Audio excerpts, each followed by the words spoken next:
All right, guys, huge story here that's coming out of Responsible Statecraft, the outlet. They say the following. Israel is paying influencers $7,000 per post.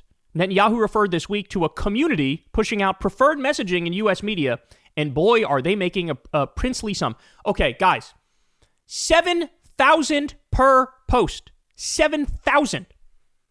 That is mental. But now I have to say, the world makes a lot more sense to me now, because I literally could not understand. I could not wrap my mind around anybody defending Israel at this point, given all that they've done and the fact that it's been fucking live streamed and we saw it all. So I couldn't wrap my mind around it. But now, as soon as you realize, oh, some people are literally getting paid $7,000 a pop to post some shit in defense of Israel, you go, oh, okay, that's where the posts come from. Because nobody's doing it free of their own volition. Hey, I just saw a baby blown into 80 pieces right in front of me. Big bloody mess. But I sure do love the people who made that happen. Like, that's not a thing. So they have to pay people. So here's what they say. In a meeting dedicated to harnessing pro-Israel media energy on Friday, Israeli Prime Minister Benjamin Netanyahu alluded to a cohort of Israel's influencers.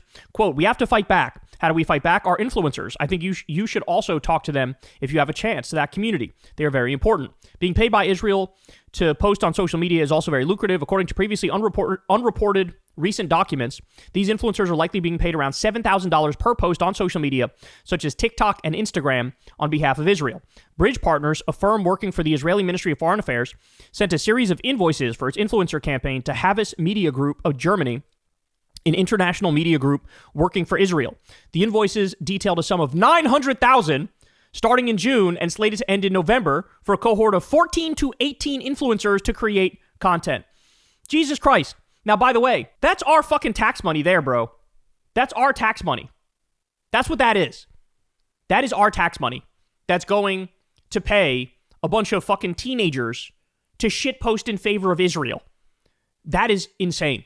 That is insane. The document, which was filed under the Foreign Agents Registration Act, notes that the funding is for both payments for influencers and production, but does not provide a breakdown between the two. When taking into account the administrative production costs through September 16th, legal fees, banking fees, marketing fees, and other project services noted in a separate document, that leaves an estimated sum of $552,946 for the influencers between June and September of this year. The firm estimated that the cohort was expected to produce 75 to 90 posts in that time.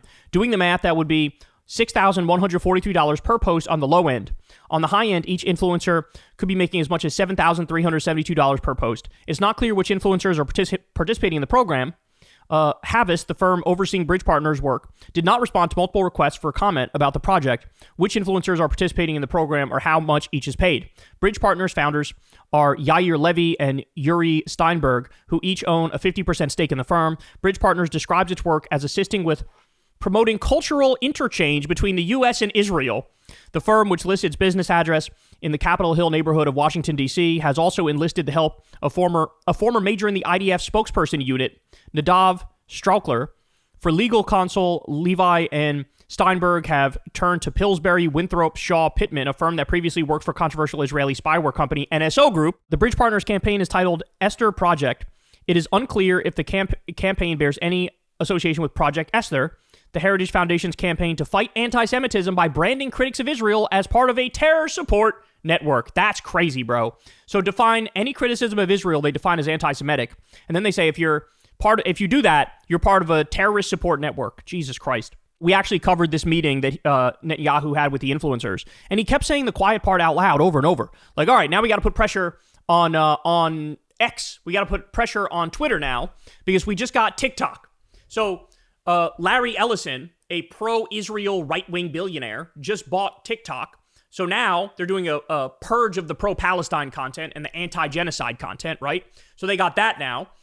And now they're saying, well, Elon Musk, an ally, apply pressure. So right on cue, there were like 10 articles that came out where it's berating and castigating X or Twitter and saying, hey, there's so much anti-Semitism on here. You're like the main hub of anti-Semitism. So they want to purge pro-Palestine content, anti-genocide content, and under the guise of, oh, we're just getting rid of the anti-Semitism. This is also obvious. This is also obvious right in front of our eyes, y'all. This is right in front of our eyes.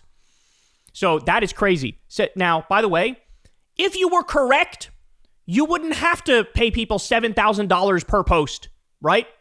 It's not like the Palestinian Authority is paying me to post these videos or put things on Twitter in support of them or whatever, right?